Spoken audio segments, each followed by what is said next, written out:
Dans les vidéos précédentes, nous avons vu comment utiliser le service d'authentification de Firebase. Nous allons maintenant utiliser le service Firestore Database. Alors, première étape, allons dans la console Firebase et dans le menu de gauche, on clique sur Firestore Database. Puis sur Créer une base de données, on laisse ici Édition standard et on fait Suivant. Pour l'ID, vous pouvez laisser par défaut et l'emplacement, vous recherchez l'emplacement le plus proche de chez vous. Dans mon cas, je vais sélectionner Europe de l'Ouest 1, Belgique. Ensuite, vous pouvez sélectionner Démarrer en mode test, ce qui laissera les données de la database publique. On changera les règles de sécurité plus tard dans une autre vidéo. Firebase nous crée alors une base de données prête à l'emploi. Voilà, Firestore est installé. Maintenant, dans notre projet, on va ajouter un nouveau composant qu'on va appeler forum.jsx, qu'on ajoute à notre dossier composant. Et on va rentrer ce code-ci. On va importer useState, useEffect et useRef. Ce sont trois hooks de la bibliothèque React. Encore une fois, si vous ne savez pas ce que c'est ou la différence qu'il y a entre ces hooks, je vous invite à rejoindre ma formation sur React et Next.js. Je laisserai le lien promo attaché à cette vidéo. Ensuite, on va importer DB et hôte de notre fichier de configuration Firebase. Puis, on va importer pas mal de méthodes de Firebase Firestore, notamment collection, qui permettra de sélectionner une collection dans la base Firestore. Une collection, c'est un ensemble de documents regroupés sous un même nom. On utilise collection pour indiquer à Firestore quelle collection on souhaite lire, écrire ou écouter. On va également add doc. Donc ça, c'est pour ajouter un nouveau document avec un ID généré automatiquement. One snapshot, ça écoute les mises à jour en temps réel d'un document ou d'une collection. Également prendre query, donc ça c'est pour créer une requête pour filtrer, trier ou limiter les résultats d'une collection. On peut pour ça utiliser avec query where ou comme nous le ferons order by. Alors order by justement permettra de trier les données par ordre croissant ou décroissant. Server timestamp donne l'heure et la date exacte du serveur. Delete doc, ça supprimera un document spécifique. GetDocs récupère les documents d'une collection ou d'une requête. Et doc permet d'accéder à un document spécifique. Pour ça, on lui passera l'objet DB, le nom de la collection et l'ID du document ciblé. Nous reviendrons bien sûr sur l'usage de ces méthodes un peu plus bas dans le code. Ensuite, nous allons créer nos variables d'état. Message pour le message qu'on voudra envoyer. Message au pluriel qui contiendra tous les messages de la discussion, donc du chat. Message endRef sera la référence d'une div qu'on placera après le dernier message afin de faire remonter automatiquement le scroll de la fenêtre de discussion.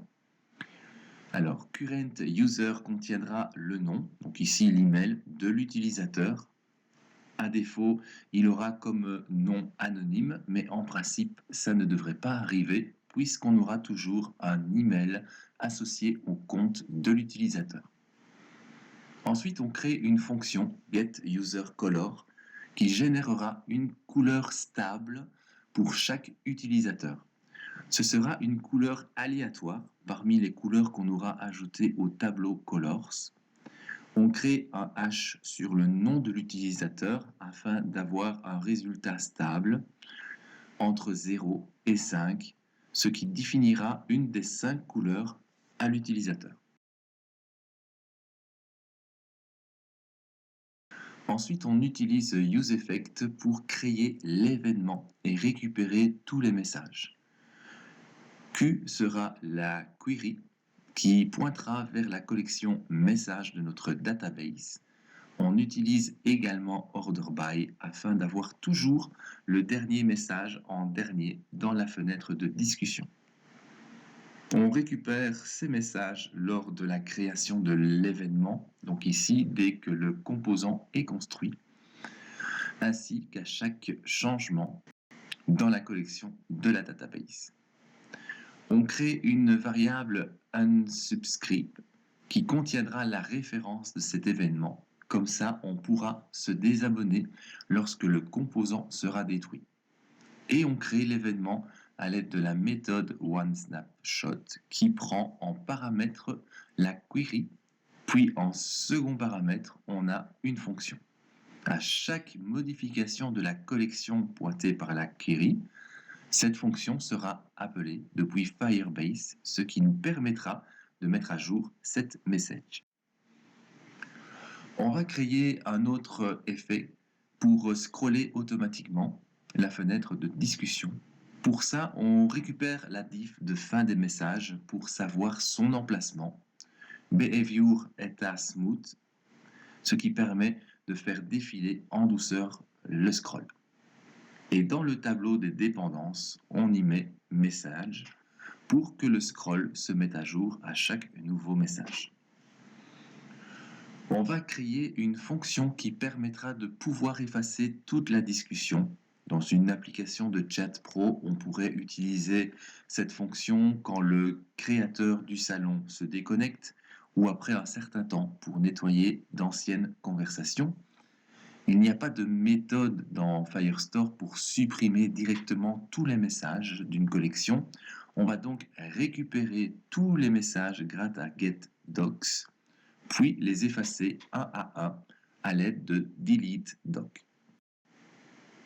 On va maintenant créer une fonction pour ajouter un message, donc ajouter un document à une collection, et pour ça, on va utiliser addDoc. On regarde déjà si le message n'est pas vide, sinon on sort de la fonction. Et puis on utilise addDoc pour ajouter un document à la collection message. Ce document, ce sera un objet qui contiendra le texte du message, la date, et pour ça, on utilise la fonction serverTimestamp pour avoir la même heure pour tous les utilisateurs et l'utilisateur dont la personne qui a écrit ce message. Ensuite, on remet cette message à une string vide pour effacer le message dans le input. Pour ne pas devoir cliquer sur le bouton envoyer et envoyer le message également avec la touche entrée, on ajoute un événement onCountDone sur la zone de saisie du message. Cet événement appellera cette fonction qui va juste vérifier si l'utilisateur appuie sur Enter. Si c'est le cas, eh bien on appellera alors notre fonction sendMessage. Voilà. Nous pouvons maintenant passer au rendu de notre forum de discussion. On crée deux divs, ce sera nos containers pour notre composant.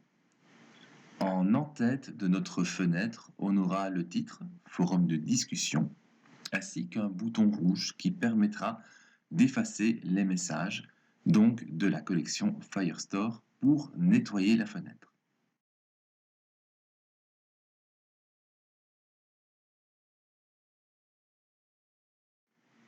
Ensuite, on aura la zone des messages.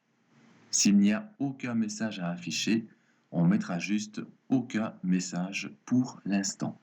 Sinon, eh bien, on fera une boucle map sur la variable message afin de reprendre et d'afficher un à un tous les messages.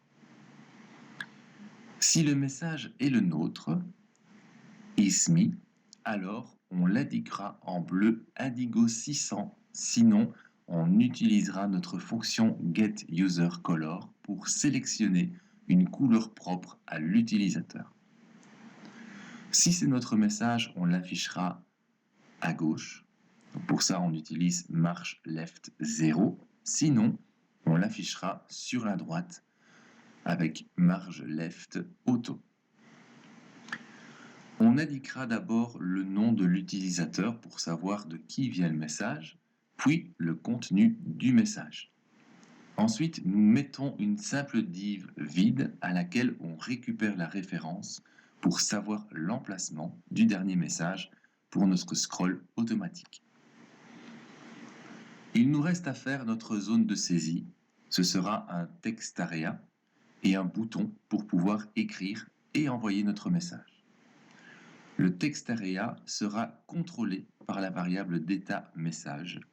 On écoutera également l'événement onKeyDone comme vu précédemment et qui appellera notre fonction handleKeyDown pour intercepter et envoyer le message si l'utilisateur appuie sur Entrée.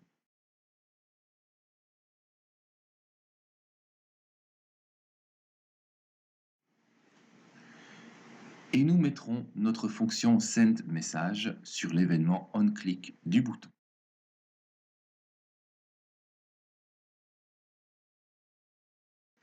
OK, notre composant forum.jsx est terminé.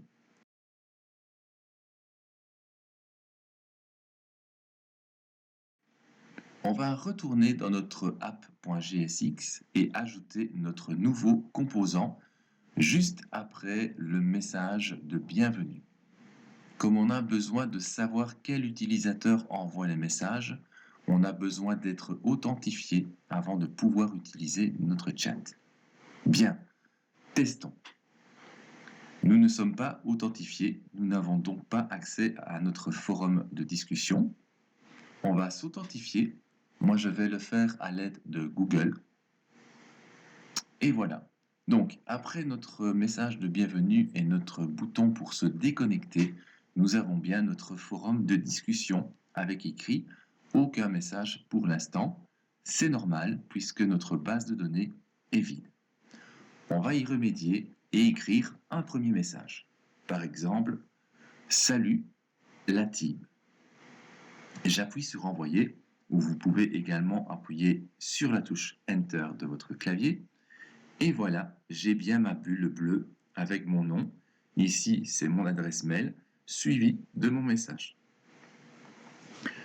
Si j'ouvre un autre terminal et que je me connecte avec un autre compte, par exemple avec l'adresse email et le mot de passe que j'avais créé également, eh bien, une fois connecté, j'ai le message qui s'affiche ici de l'autre côté et d'une autre couleur parce que ce n'est pas mon message. Maintenant, si à mon tour j'écris un message, voilà, je vois bien que dans ma console, il est en bleu indigo 600 avec mon adresse mail et que dans ma première console, il est d'une autre couleur à droite, donc tout fonctionne correctement. Je reteste avec un nouveau message, tu vas bien, et il apparaît quasi instantanément dans l'autre console et j'ai bien gardé la couleur qui m'avait été attribuée. Si maintenant je retourne voir ma console Firebase et que je rafraîchis la page, on peut voir ma collection messages contenant 3 objets avec à chaque fois 3 propriétés created at, text et user. Si j'appuie sur le bouton supprimer la conversation, on voit que tous les messages disparaissent de la collection. Bien, ceci termine cette vidéo. On se retrouve prochainement pour ajouter un système de like au message. À bientôt.